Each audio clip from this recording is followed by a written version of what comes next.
Ladies and gentlemen, boys and girls, what is going on? Welcome back to the 1-0 show. We have an absolute belter of a video for you this week. We've got Fruity's 5. Conor Gallagher is tearing it up. We've got to talk about Rafa Benitez, his Everton team. They are on the ropes. Rafa Benitez, how much longer does he have as the manager of Everton Football Club? Then we're going to take a look at Newcastle United. Eddie Howe's men are currently sitting second last on the ladder. They've had a huge takeover. However, they face real possibility of facing relegation, which will be a crazy story if they do get relegated.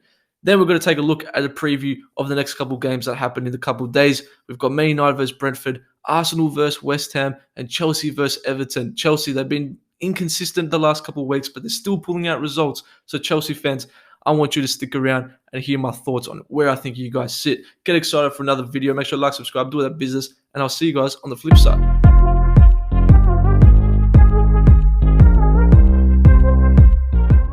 All right, ladies and gentlemen, thank you for joining me once again for another video. Please, if you do enjoy, make sure to like and subscribe. We're 20 subscribers away from 500. So if we can hit 500 by the end of the year, I'd be so happy. We're rocking the new Ajax kit, which I got from Ultra Football. New Ultra Football opened up in Melbourne, so make sure to check that out. Come say hi also. But Fruity's 5, we've got to kick it off. We've got penalties galore. Last weekend, absolutely, mate, we had Rudiger going down with the softest of touches. We had Ronaldo getting another penalty. We had Mo Salah putting a penalty in the bottom bins as it gets. Man City got a penalty. All these top teams, they were struggling to really find results, finding ways to score, but penalties come and deliver. Leads us to the VAR question. VAR, are we a fan of it? Are we not? Let me know down in the comments below. I just think now, the Rudiger situation, the last one especially if it's a centre-back, like you're looking at a centre-back like Rudiger, who's known, people are hyping him up, people are saying Rudiger's the best in the world, he's a top-class, world-class centre-back. Then you get him taking control of the ball, little touch to the back, and he's over. He's fallen like a sack of potatoes. So it does make it interesting. I think VAR, I don't mind it now. I think, look, when they're not going to get rid of it, so I think it's here to stay. But at the same time, this is football, isn't it? Players are going to look for fouls. Ronaldo was looking for the foul. He ended up getting the foul. Poor defending from Aarons. And bang, Ronaldo scores the penalty. United win 1-0. So penalties galore on the weekend. But I want you to drop in the comments down below. VAR, are you still VAR in or VAR out? Let me know. Then we've got to go to another interesting sort of one. And I mentioned it in the recent 1-0 show we did. Rafa Benitez. Everton have got a very difficult fixture. They've just lost 3-1 at the point of recording this to Crystal Palace. That is credit to Crystal Palace. They've been quite a good side. Patrick Vieira had a lot of doubters coming in before this season, but they're doing okay. They're doing quite solid for Crystal Palace. We're going to touch on Conor Gallagher later on because he is tearing it up. And is he the solution to Chelsea's attacking woes recently? But we'll touch on that.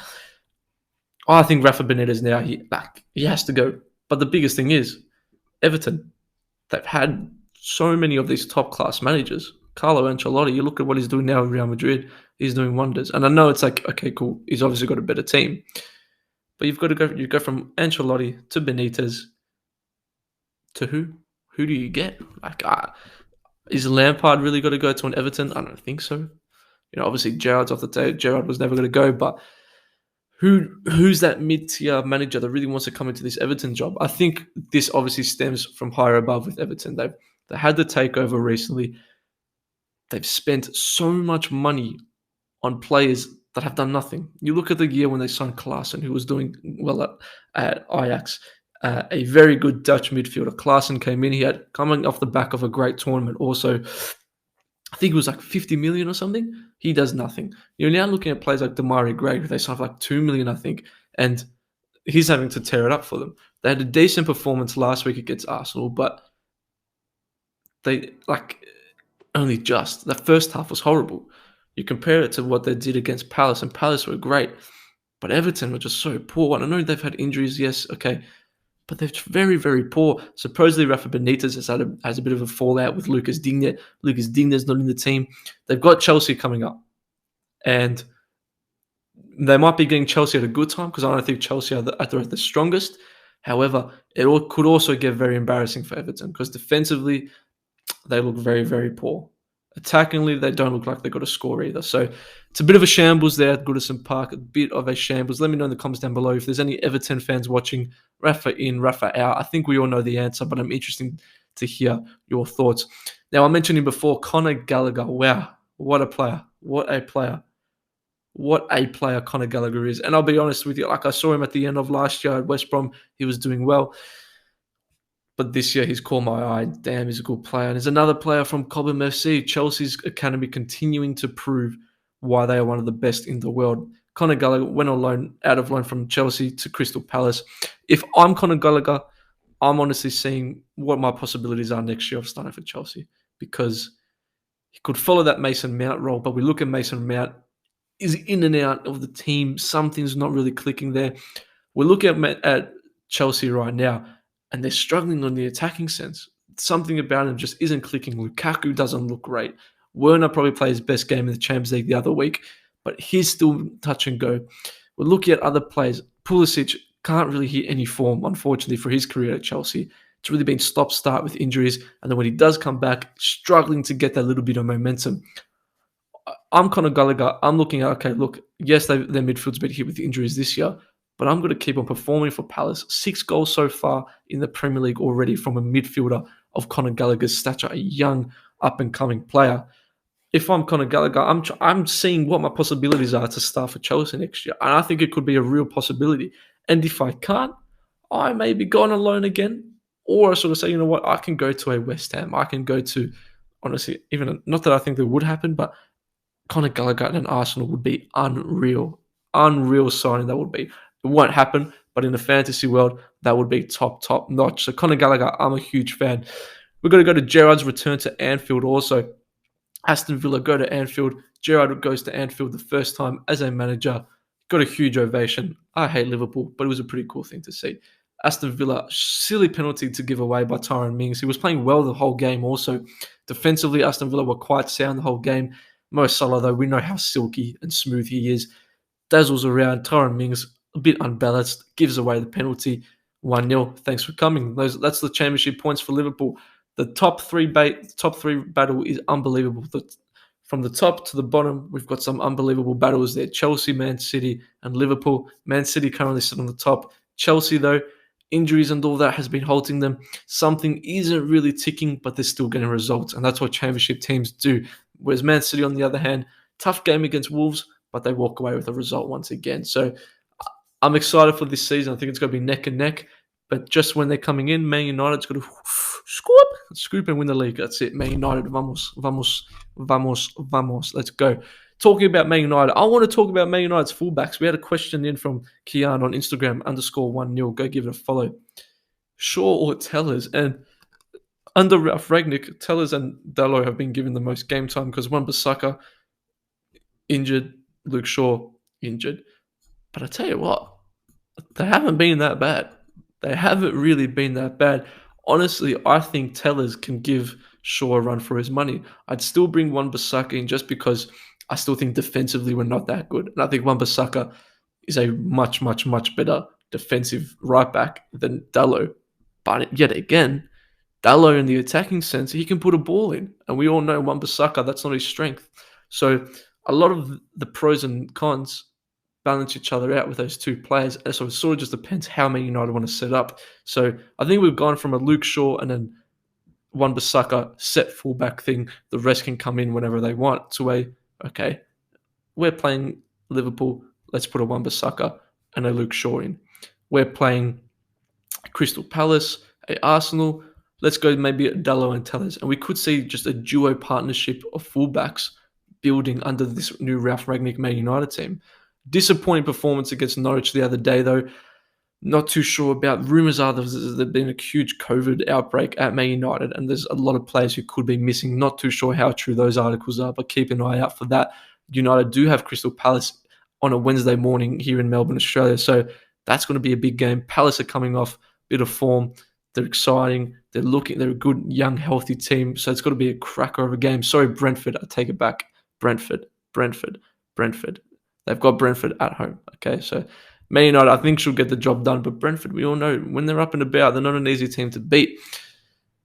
Go into how to save Newcastle United. And if you looked at the thumbnail title, Newcastle United, they obviously got the huge takeover, which is going to benefit them. The Pro Direct sign has come off the stadium. It's a different vibe at Newcastle. However, they brought Eddie Howe in. And I'll be totally honest with you. I don't back Eddie Howe that much. I don't think he's the right manager to bring in the current climate of the Newcastle team, where defensively they're not great. They're in a relegation battle. Is Eddie Howe that right man? I don't really think so. I think Eddie Howe has got a huge, huge job on his hands. How I think Newcastle can save themselves from going down, we hear all these players, Jesse Lingard, all these players that Newcastle should sign in the January transfer window. I want to go a different approach. There's no point going and spending 100 mil now because I think it's going to be very tough for them to spend that much money in a January transfer window and being 19th or 18th on the ladder. It's going to be extremely difficult. I think you could still maybe lure a Tarkowski, which will be a great signing because I think Lascelles isn't that great of a defender. I think Tarkowski will be a great signing for them. But I'm going to look at some players that you can come in on a short-term contract, on a short-term basis, and give you results automatically. They're not going to play maybe the sexiest football. They're not going to play pretty football. But bring in some players that you know are going to give you 110% that can play some clean-cut football and get your results and get you out that battle. If Newcastle finish 15th, yes, it's not a great season, but they're in the Premier League. They can kick it off new season's a fresh start, new owners. They've got money to splurge. It's a fresh beginning. The toughest thing for them now is finding these players. And I'm looking at a couple players. Yes, I mentioned Tarkowski. Yes, people have mentioned Jesse Lingard. If they can get Jesse Lingard, I think it'll be a great signing for them. But I'm looking at some older, mature recruits. I'm looking at some of these fringe players of clubs like an Oxlade-Chamberlain. I know it's a bit of a stretch, but an Oxlade-Chamberlain I think will be a great signing for them. I'm going to look at the Arsenal bench. Okay, can they lure a Bernd Leno? Maybe, maybe not. Players like that. Look at, I'm not going to say Mark Noble, but just these older, mature players that can come in and give you 110%. Okay, I think Wilson is a great example of that sort of player. You know, if you can go to Wolves and sort of throw a bit of money at Connor Cody, is that a possibility? I think it's highly unlikely, but is it a possibility? Somebody like him, would he come to a Newcastle, take the captaincy? We know he's a Scouser, so Scousers and the Geordies, they've got that same sort of grit to them. I think Connor Cody could be a great shout. I think on the scale of likeliness, it's a 0 or a 1 out of 10. However, you don't know. Money talks. They could throw money at him. Okay, so I don't know. I'm going to go. If I'm Newcastle, I'm going to go to the bench of teams. I'm going to go to maybe possibly a Man United. Nemanja Matic. Would you like to come to a Newcastle United? Could be a shout. Nemanja Matic. Would you like to come play in that midfield role? You don't have to play every game, but we need this. We need this, some consistent footballers. Go out on loan. See if you can get some players on a 6-month loan. Okay, Diego Dallo. We mentioned him before. Could you get him on a 6-month loan? Possibly. I don't think so, but you might be able to. So I think it's highly unlikely that they go out and spend a crap ton of money. But I think it could be. I think personally, if I was in charge, I'd try and get these mature players like a Matic, like an Oxlade-Chamberlain maybe. Okay, like even a Phillips, the centre back from Liverpool, someone who's not playing. Joe Gomez. Let's try getting him on a loan. Let's try these loan moves. Because with that, you can get them on a 6-month contract. Okay, maybe it's not the best way to do because it's got to be difficult for Eddie Howe to build the system once again. But I think they're at a point where they know their team isn't good enough, and they're just going to need individual brilliances from players to really keep them up. Because at the end of the day, that's the most important thing. If they keep on doing what they're doing right now, I think they could face serious issues of getting relegated. Because you look at Watford, who's that team just outside the relegation battle, they're not great, but at the same time, they're able to walk away with these little points here and there. Newcastle 4-0 loss this morning. It's a big loss at home as well. Okay, so it's tough. It's very tough for Newcastle. What would you do if you're in charge of Newcastle United? Are you going to try and spend supposedly 100 mil, which is what they have in the January transfer window? But keep in mind, who do you bring to a relegation-threatened team? And for a lot of money, I'm not too sure. Do you maybe go to Portugal? Do you maybe look outside of England? Look at these young players, and hopefully they can do some good bit of business. I'm not too sure. I think Newcastle is a very, very interesting place to be at right now. You've got so much excitement for the takeover, but then so many nerves and just what's going on in the sense of the team performances because things need to change. And Eddie Howe, I'm not too sure. I'm not too sure about Eddie Howe. I'll say it. I'm not too sure. And I'm not surprised if he gets sacked before the end of the season. Big call. I don't know. But I would not be surprised if Eddie Howe is sacked before the end of the season at Newcastle United. Because if results don't happen, Newcastle, the new board, they've been proactive enough already. they can make moves like that. And Eddie Howe could be shifted out. They could go for someone else. Someone else comes on the line that's better than Eddie Howe. Bang, Eddie Howe, thank you, but you're out. So it could be a very interesting topic. Now we're going to jump into the EPL preview. We've got the preview of some of the biggest matches coming up. And obviously it's December time, so we've got matches coming thick and thin. Man United versus Brentford. I touched on it a little bit before. Ralph Rangnick's team. Okay, Ralph Rangnick, everyone, he came in with all this praise, all this hype, all this excitement. I'll be honest with you, I don't think a lot of people knew who he was 3 months ago, but it's okay. People will have Twitter, people will have Instagram. I'm not going to be the one to be the bearer of bad news. But we have to look at the players, man. And the Norwich game showed it once again. We're sticking to Fred and McTominay. I don't mind Fred, but not in that position. We're sticking to Fred and McTominay. We're sticking I think the players lack that drive, that power. We stay hungry, we devour, put in the work, and take what's ours. Okay? Do you know what I mean? The Norwich game was a perfect example. That Norwich game, you've got a Ronaldo coming, he's fresh, okay? They obviously didn't play midweek. Donny van de Beek screaming for that game against Norwich. Play these these players like that. They should be looking at this Norwich team and go, you know what? 4-0 win. Let's get it done. Give us a bit of a confidence booster, and we're on the rise. You walk away with a 1-0 win with a penalty. De Gea saves our asses again. David De Gea has saved Manchester United so many games in his career. It is unbelievable. De Gea, he got a lot of stick in the last couple of years. He hasn't been in the best form, but he deserves the respect, okay? Because David De Gea will go down as one of an absolute iconic goalkeepers of all time in the Premier League. I think David De Gea is going to be so disrespected. He's an absolute gun. I'm not saying that his last 2-3 years have been but David De Gea, put some respect on his name. Absolute hero.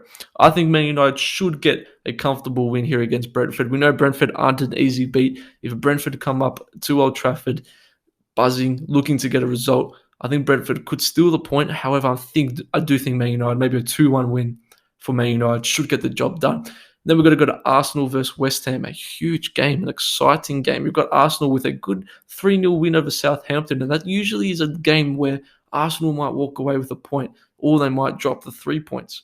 But I think that's a good sort of indication of where they're at. They're not good enough to knock these big teams off, but I think they've passed that stage of dropping silly little points here and there. So I take a lot of confidence if I was Arsenal from that Southampton game. I know it only is Southampton, but you look at where they were maybe last year and the year before, that Southampton game, I think fans get a little bit worried because they know Arsenal are going to do an Arsenal-type thing and possibly lose. Now you're coming up against West Ham and an unbelievable West Ham team, a West Ham team that could be playing Barcelona in the Europa League, which is insane. Like, if we can get a West Ham versus Barcelona game in the Europa League, I can't believe it. Come on, you Lions. It's crazy stuff. I think West Ham will get the job done. Declan Rice. Declan Rice, baby. What a player, man. I love him. 70 mil. Yes, there's English tax. I don't care. Give me Declan Rice, baby. Absolute gun. I think West Ham will cruise to victory. Not cruise. I won't say cruise, but I think they'll do a very good job. I think they'll get a 3-1 win. I can see goals in this game. Arsenal defensively they've been okay, but I think of Mikel Antonio, his strength and his power against Ben White, I think he could get the job over him. Then we're going to lead to a Chelsea versus Everton. We mentioned Everton before.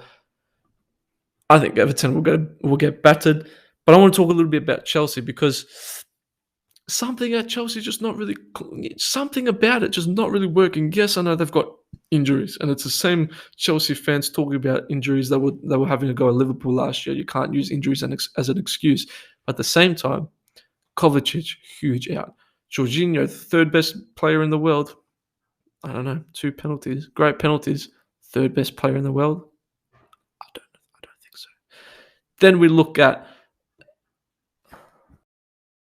Kovacic, who's out, and I think is a great player. And Matty Boy, fan of the channel, family of the channel, he says how good Kovacic and how important he is to that midfield. Obviously, knowing N'Golo Kante hardly plays nowadays. He's always injured, the little guy. So I think the biggest worry for them, though, is in the attacking sense. I know they scored 3 goals. 2 of them were penalties. In the attacking sense, there's not much going on. Romelu Lukaku. Chelsea fans, where you at? Where you at, Chelsea fans? Romelu Lukaku, talk to me. Yes, I know he was injured. Okay, what's he done? How did he play? Good? Bad? What? Oh, I love Lukaku. He was a beast at Inter Milan. How's he doing now? Exactly, Lukaku, you suck, mate. You're horrible. Lukaku, you're Lukaka. That's what you are. I think Chelsea will get the win, but I think Chelsea, if they almost dropped points to Leeds at home. That's the difference between these teams like Man City and Liverpool. Liverpool didn't play that well against Aston Villa. They were good, but not at the best they were. 1-0 win. Thanks for coming. Man City were okay against Wolves. They walked away with the 3 points. That's what you do. Chelsea, yes, they did it against Leeds. Bit of luck, though. They walk away with the 3 points. So I think Chelsea will get a comfortable win. However, it could be very touchy stuff if Chelsea can continue this sort of form where they're not that consistent. Now, ladies and gentlemen, thank you very much for watching. Hopefully, I can get a bulk ton of videos out to you guys very soon. Like I said, 20 subscribers away from 500. If we can get that by the new year, I'd be a happy man. So thank you very much for watching. I'm Costa. This is 1-0. Deuces.